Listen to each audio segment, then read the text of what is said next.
Hi friends, welcome back. भैया, Kolkata doctor case, Mamata Banerjee सरकार ने बनाया कानून का मजाक, वो तो है। तो चलो वीडियो शुरू करते हैं। वीडियो शुरू करने से पहले अगर आप चैनल पर नए हो और आपने अभी तक सब्सक्राइब नहीं किया तो जल्दी से पहले सब्सक्राइब के बटन और बेल आइकन को क्लिक कर लो ताकि आपको हमारे सारे न्यू वीडियोस के नोटिफिकेशन मिल जाए जैसे हम अपलोड करें। अगर आपको वीडियो पसंद आता है प्लीज़ लाइक एंड शेयर। चलिए शुरू करते हैं। देखो, अच्छी बात है, कोर्ट में डांट पड़ती है, तुमको तुम्हारी बेइज्जती होती है, पर उसके अलावा कोई पनिशमेंट, कोई कॉन्सिक्वेंस होना चाहिए। ये नहीं कि बस अब तुम ये कर दो या अगली बार के लिए ये ठीक करो। उनको कोई ना कोई पनिशमेंट लॉ के हिसाब से ऐसे कुछ रूल्स कुछ बने होने चाहिए कि अगर ये हुआ है तो इसके लिए तुमको ये सज़ा होगी। देखिए, बहुत पॉइंट ये इम्पोर्टेंट था है कि जो इस हॉस्पिटल में हुआ है ऐसा नहीं है कि इंडिया के दूसरे हॉस्पिटल में ऐसा नहीं होता। कहने का मतलब है जो प्रोसेस के हिसाब से कि 36 आवर की शिफ्ट है विमेन के लिए, उसके बाद आपको रेस्ट करने के लिए कहीं जाना है, वहाँ पे रेस्ट करना है। तो जो नॉर्मली प्रोसेसेस बने हैं पूरी इंडिया में, जो रेगुलर गवर्नमेंट के हॉस्पिटल्स हैं उनमें टिपिकल ऐसा है। मगर पॉइंट ये होता है कि जब ऐसा हादसा हुआ उसके बाद क्या किया वो डिपेंड करता है कितना एफिशिएंट था स्टेट।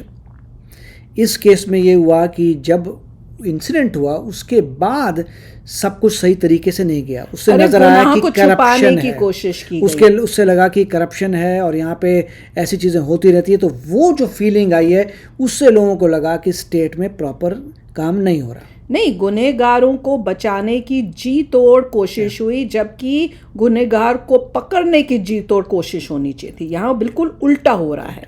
तो चलो देखते हैं। दोस्तों, कोलकाता में ट्रेनी डॉक्टर के साथ हुए रेप के बाद जिस तरह ममता बनर्जी सरकार ने इस मामले को डील किया है उसने पूरे देश का सिर शर्म से नीचा कर दिया। पहले अस्पताल और पुलिस ने इसे रेप नहीं सुसाइड बताया। जिस कॉलेज प्रिंसिपल का खुद के रोल पर डाउट था उसे प्रमोशन देकर दूसरे अस्पताल में भेज दिया गया। फिर पुलिस की तरफ से क्राइम सीन को प्रोटेक्ट नहीं किया गया। पहले वहां कंस्ट्रक्शन वर्क के नाम पर एक दीवार तोड़ दी गई। फिर रात के अंधेरे में पुलिस के रहते सैकड़ों गुंडों ने क्राइम सीन पर तोड़फोड़ करके सबूत मिटा दी। ममता बनर्जी ने बिना किसी सबूत के तोड़फोड़ करने वालों को राम और वाम वाले गुंडे बता दिए। और इस सब से जब पब्लिक का गुस्सा बेकाबू हो गया, लोगों ने इमोशनल होकर सोशल मीडिया पर इस पर पोस्ट लिख दी, तो कोलकाता की होनहार साइबर पुलिस ने 280 लोगों को नोटिस भेज दी। मतलब जिस पुलिस को इतने सालों तक ये नहीं पता है कि इस मामले में रेप का आरोपी उसका वॉलंटियर संजय राय खुद हिस्ट्री शीटर था, उसी पुलिस ने पहली फुर्सत में सोशल मीडिया पर पोस्ट लिखने वाली लड़की को गिरफ्तार कर लिया। रेप जैसा घिनौना क्राइम किसी भी स्टेट में हो सकता है दोस्तों। ये भी सच है कि ऐसे हर क्राइम के लिए आप स्टेट गवर्नमेंट को दोषी नहीं बता सकते। लेकिन बड़ी बात यह है कि अगर कहीं पर ऐसा क्राइम हो जाए तो उसके बाद वहां की सरकार और मशीनरी काम कैसे करती है? क्या वो इस इंसिडेंट को लेकर शर्मिंदा है? क्या वो उसकी ईमानदारी से जांच करवाना चाहती है? लेकिन ममता सरकार के बारे में ऐसी कोई बात नहीं लगती। और ये मैं नहीं, खुद सुप्रीम कोर्ट कह रहा है। After the crime was detected in the early hours of the morning, the principal of the hospital tries to pass this off as a suicide. The parents are not allowed to see the body. The parents are not allowed to see the body until the night. No FIR indicating that this is a clear case of a murder has been made out. Court ने यह भी कहा है कि ऐसे कैसे हो सकता है कि जिस पुलिस को क्राइम सीन को प्रोटेक्ट करना था वो हॉस्पिटल के बाहर खड़ी रही और गुंडों की भीड़ अस्पताल के अंदर घुसकर तोड़फोड़ कर गई। और इन सब के बावजूद ममता बनर्जी ने कहा कि ये सब करने वाले वाम और राम वाले गुंडे हैं। और ऐसा पहली बार नहीं हुआ है कि जब बंगाल में किसी लड़की के साथ दुष्कर्म हुआ हो और उस पर ममता बनर्जी ने इनसेंसिटिव स्टेटमेंट न दिया। 2022 की इंडिया टुडे की ये रिपोर्ट देखिए। इस खबर पर रिएक्ट करते हुए ममता बनर्जी कहती है कि हमें यह भी देख लेना चाहिए कि जिस लड़की की रेप के बाद मौत हुई कहीं वो पहले से प्रेग्नेंट तो नहीं थी, या लड़की का उस लड़के से अफेयर तो नहीं था, क्योंकि मुझे यह बताया गया कि लड़की का उस लड़के से अफेयर था। मतलब 14 साल की लड़की की रेप के बाद मौत हो गई और ममता बनर्जी सुनी सुनाई बातों के बेस पर यह एस्टैब्लिश करने में लगी थी कि जिस लड़की का रेप हुआ उसका तो उस लड़के से अफेयर था। इसी तरह 2012 में ट्रेन में सफर कर रही एक औरत को कुछ लोग ट्रेन से घसीट कर रेलवे ट्रैक पर उसके साथ दुष्कर्म कर देते हैं। इस मामले में ममता बनर्जी का स्टेटमेंट सुनकर आपका दिमाग भन्ना जाएगा। ममता बनर्जी ने कहा कि इस औरत ने रेप का इल्जाम इसलिए लगाया क्योंकि इसका पति सीपीएम सिंपैथाइजर है, यानी सीपीएम पार्टी से हमदर्दी रखता है या उसका वोटर है। हैरानी की बात यह है कि जिस औरत के लिए ममता ने बात कही थी उसके पति को उस वक्त गुजरे 11 साल हो चुके थे। इसी तरह 6 फरवरी 2012 को कोलकाता के पार्क स्ट्रीट से वापस अपने घर जा रही एक लड़की से रेप हो जाता है। इस बार ममता बनर्जी कहती हैं कि इस पूरी घटना को उनकी सरकार को बदनाम करने के लिए डिजाइन किया गया। मतलब वो उस घटना की ऑथेंटिसिटी पर ही सवाल उठा देती हैं। उनके इस बयान पर हंगामा होता है तो वो इससे पलट जाती है। ये खबर आज भी आप टाइम्स ऑफ इंडिया के पोर्टल पर पढ़ सकते हैं। इसी तरह 2013 में बंगाल के कामकुनी में एक औरत के साथ रेप हुआ। ममता घटना के कुछ दिन बाद उस जगह पर पहुंचती है, जिससे लोकल महिलाएं काफी नाराज हो जाती हैं। ममता को जब इस पर कोई जवाब नहीं सूझता तो वो ये कह देती है कि हंगामा करने वाले सारे लोग सीपीएम से जुड़े।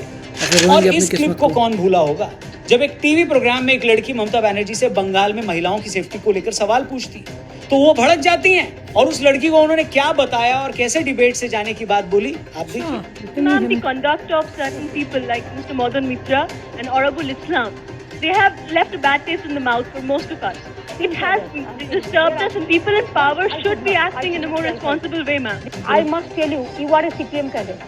This team, you only 50% here. Out of 50%, you tell me who are asking the question. There are so many things. No, there are so many things. These are the key issues. CPM and Maoist, they are working together. They are the Maoist cadre, I am telling you. We're coming. We have left the cadre. ऐसी ये 4-5 नहीं, कई घटनाएं। आपकी तसल्ली के लिए हम इन तमाम घटनाओं की न्यूज क्लिप तो यहाँ लगा ही रहे हैं, साथ ही वीडियो के डिस्क्रिप्शन में इन खबरों की न्यूज लिंक भी दे रहे हैं, जाकर जरूर देखिए। ये खबरें अपने आप में बताती हैं कि बजाय रेप की घटनाओं को सीरियसली लेने की, ममता की पहली कोशिश ये होती है कि ऐसी हर घटना को पॉलिटिक्स से जोड़ दिया जाए।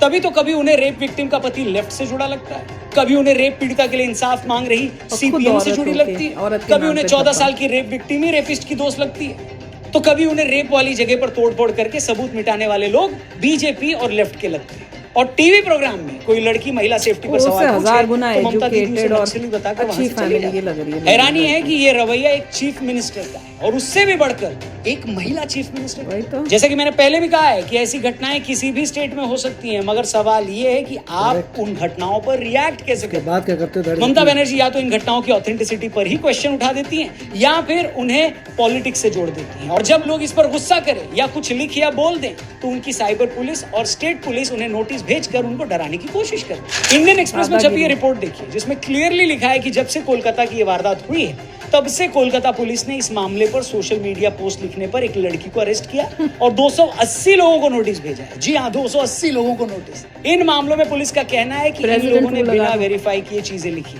जिस लड़की को अरेस्ट किया है उस पर इल्जाम है कि उसने ममता बनर्जी को लेकर गलत बात लिखी।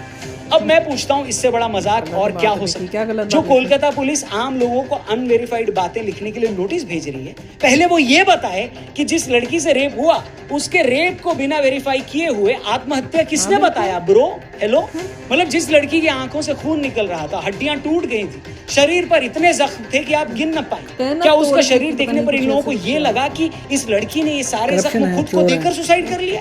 मतलब शर्म नाम की कोई चीज बची है? या उसे भी बंगाल की खाड़ी में बहाए हो गई? और उस पर भी आम लोगों को ये धौंस दे रहे हैं कि तुमने बिना वेरीफाई किए ये कैसे लिख दिया? अरे चंपू, नॉर्मल आदमी न तो सरकार है और न ही पुलिस कि उसके लिए कुछ लिख देने पर अदालत अपना फैसला सुना देगी। अगर वो कुछ गलत लिख रहा है तो बेशक उसे नोटिस भेजो, उसे आगाह करो, मगर उससे पहले अपने गिरेबान में भी तो झांको। मगर दोस्तों, निर्लज्जता का ऐसा नंगा नाच खेला जा रहा है कि इसे देखकर बेशर्मी को भी शर्म आ जाए, कसम से। मगर इन सब के बावजूद एक ऐसा सेक्शन है सोशल मीडिया और मीडिया में कि जिनके कान पर जूं तक नहीं रेंग रहे। वो बेचारा इतना तिलमिलाया हुआ है कि पूछो मत। किसानों के सबसे बड़े हमदर्द राकेश टिकैत को सुनिए, उनका कहना है कि इस मामले को बेवजह तुल दिया जा रहा है। रेप और हत्या हुआ उसके लिए कानून है देश में, और अनपढ़, लेकिन पूरे देश में उसी को पिछले 10 दिन से उसको उठाना। राहुल गांधी से इस बारे में किसी ने पूछा तो कहने लगे कि मुझे पता है आप ये सवाल पूछकर दूसरे मामलों से ध्यान हटाना चाह रहे हैं। सुनिए, सुप्रीम कोर्ट ने डॉक्टर से कहा अपने स्ट्राइक एंड करने एज ओलोपी। देखिए भैया, मैं यहाँ इस मामले में आया हूँ। अब मैं जानता हूँ कि आप इस मामले को उठवाना नहीं चाहते हो, आप डिस्ट्रैक्ट कराना चाहते हो। अब क्या ही कहा जाए इन लोगों को। एक लड़की के साथ ऐसी घिनौनी वारदात होगी, पूरी दुनिया इससे हिल गई, मगर इनकी तकलीफ ये है कि इस मामले पर अगर ये कुछ बोल देंगे तो बीजेपी को फायदा ना हो जाए। फिर चाहे देश में अपने हक के लिए लड़ रही लाखों लड़कियों के मकसद को झटका क्यों न लग जाए, उनकी लड़ाई कमजोर हो जाए, मगर ये लोग नहीं बोलेंगे, क्योंकि ये लोग अगर इस पर कुछ बोल देंगे तो इनकी चहेती लीडर कमजोर हो जाएगी और उस लीडर के जिहादी समर्थक नाराज हो जाएंगे। सिंपल। दूसरी तरफ ऐसे दोगले कंटेंट क्रिएटर्स की भी बाढ़ आ पड़ी है दोस्तों, जो इस घटना के बाद से अपने घरों में बंकर खुदवा कर उसके अंदर छिप गए। गोबर गैस के फायदे बताने से लेकर घर पर चुन्नियां कैसे डाई करें तक दुनिया के हर मामले पर एक्सप्लेनर बनाने वाले शॉर्ट वीडियोस बनाकर पहली फुर्सत में निकल गए। उन वीडियोस में भी ये लोग बाकी स्टेट्स में हुई 3 घटनाओं को गिनाकर ये साबित करने की कोशिश कर रहे हैं कि रेप कहां नहीं होते। ये ज्ञान देने की कोशिश कर रहे हैं कि इन हादसों के पीछे एनिमल और कबीर सिंह जैसी फिल्में जिम्मेदार हैं। वाह रे अकल के दुश्मनों वाह। बेशक ऐसी घटनाएं हर स्टेट में होती हैं, मगर आज जब पूरे देश की निगाहें कोलकाता पर हैं और बात सिर्फ रेप की नहीं है, उस घटना के बाद राज्य सरकार के रवैये की हो रही है। सुप्रीम कोर्ट ने भी इस बात के लिए स्टेट गवर्नमेंट को डांट लगाई है कि तुम इस मामले से ठीक से क्यों नहीं निपट रहे। तो ऐसे टाइम में तुम उस सरकार के काम करने के तरीके के बारे में बात न करके रेप के सिर्फ सोशल एस्पेक्ट पर बात कर रहे हो। जब तुम एक के बाद एक वीडियोस बनाकर यह साबित कर सकते हो कि फला नेता तो डिक्टेटर है, तो भैया रेप की इस घटना के बाद कोलकाता पुलिस की तरफ से 200 से ज्यादा लोगों को नोटिस भेजा गया। क्या तुम ये सवाल नहीं पूछ सकते कि ये कैसी डेमोक्रेसी है? मतलब अपने खिलाफ उठने वाली हर आवाज को दबाने वाला क्या तुम्हें डिक्टेटर नहीं दिखता? हेलो, रेप की हर घटना के बाद ममता के बयान को गिनवाकर क्या ये नहीं पूछ सकते कि क्या किसी राज्य के मुख्यमंत्री को ऐसे बयान देने चाहिए, वो भी रेप के मामले में एक महिला मुख्यमंत्री को?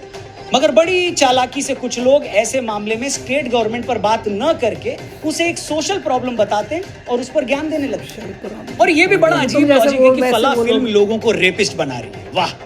अरे चचा, मैं ये पूछना चाहता हूँ कि अगर मुन्ना भाई देखकर ये देश गांधी नहीं बन पाया तो एक एनिमल फिल्म देखकर क्या ये देश रेपिस्ट बन जाएगा? बताओ। फिल्म कमजोर लोगों के मन पर असर डालती है, लेकिन इंसान बनता वही है जो बेसिकली वो होता है।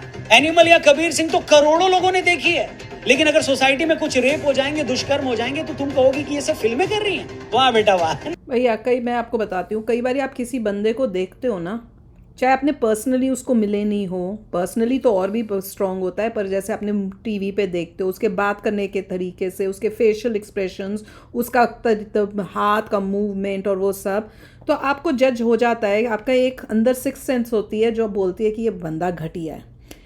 कई ऐसे पॉलिटिशियंस हैं जिनको मैं जैसे ही देखती हूँ ना, मुझे उनको देख के इतना वो होता है, मैं कहती हूँ ये बंदा ऊपर से नीचे से तक करप्ट होगा। तो उनके एग्जाम्पल्स और उसके बाद हैरानी इस बात की होती है कि बार बार ये बंदा जीत कैसे लेता है इलेक्शंस। और अभी देखो ममता को तमीज़ ही नहीं बात करने की। तुम एक प्लेटफॉर्म पे आए हो, तुमसे क्वेश्चन पूछे जा रहे हैं, उसके पास हिम्मत नहीं थी, उसके पास जवाब नहीं था ममता के पास उस लड़की के लिए। देखिए यहाँ पे और उसके बाद वो बदतमीजी करने शुरू हो गई। पॉलिटिशियन चाहता है कि वो पावर में रहे और सब भाड़ में गया। उसको सिर्फ पैसा चाहिए, पावर चाहिए, उसके लिए मैं पावर में रहूंगी, उसके नीचे लोग हैं, मेरे को पावर में रखो, तुम्हें जो करना है ये परफेक्ट एग्जाम्पल लगता है मुझको, जिसमें मूवीज में जैसे दिखाते हैं कि जो मर्जी करो, मेरे को पावर में रहना, पावर में रहूंगी और उसके लिए मैं कुछ भी करने को तैयार हूँ। एक औरत होके तुम उसको कंडेम नहीं कर रही, तुम उस लड़की को इंसाफ देने की जगह तुम कितने सारे इंसिडेंट्स में तुम डिफेंड कर रही हो, और जिसके साथ हरकतें हुई हैं ऐसी गंदी, उसके ऊपर ब्लेम डालने की कोशिश कर रहे हो।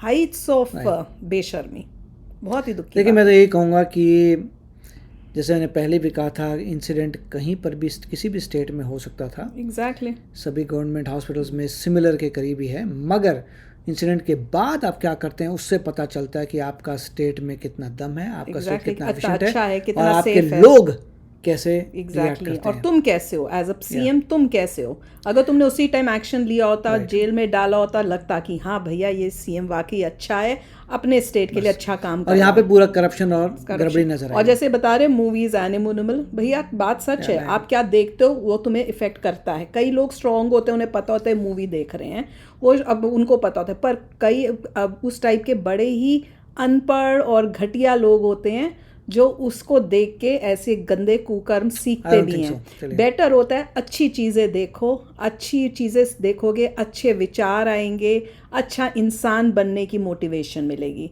तो गंदी मूवियाँ देख के, अब देखो मैं सच बता रही हूँ, एनिमल मूवी मेरे से तो नहीं देखी गई थी, इनको अच्छी लगी, हम लोगों का दोनों का टोटल डिफरेंट था। देखिए पॉइंट ये है कि तो आप अच्छी मूवियाँ बनाओ, कि पर ये केस उससे तुम रिलेट नहीं कर सकते हो कि भैया वो देखी तो इसलिए, मतलब तुम फालतू की बकवास कर रहे हो।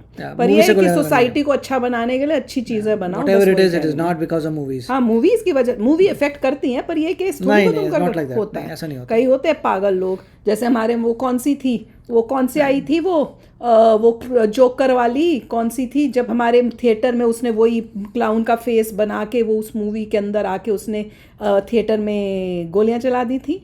तो कई होते हैं पागल जो मूवीज से हो जाते हैं। नहीं, पॉइंट ये नहीं, मूवीज क्रिएट नहीं करती, जो बुरे लोग होते हैं उनको वो उसको देखकर उनको एक तरीका मिलता है कार्य करने का, but they were bad to begin with. हाँ, वो तो डेफिनेटली है। तो चलो यार, आप भी शेयर करना अपने थॉट्स। चलते हैं, मिलेंगे नेक्स्ट वीडियो में बहुत ही जल्द। Till then take care and bye bye. तो अगर आप मेरे इस चैनल पे नए हो तो जल्दी से सब्सक्राइब के बटन को हिट करो और बेल आइकन को क्लिक करो, ताकि आपको मेरा जब नया वीडियो मैं लगाऊं आपको उसके बारे में जल्दी से पता चल जाए।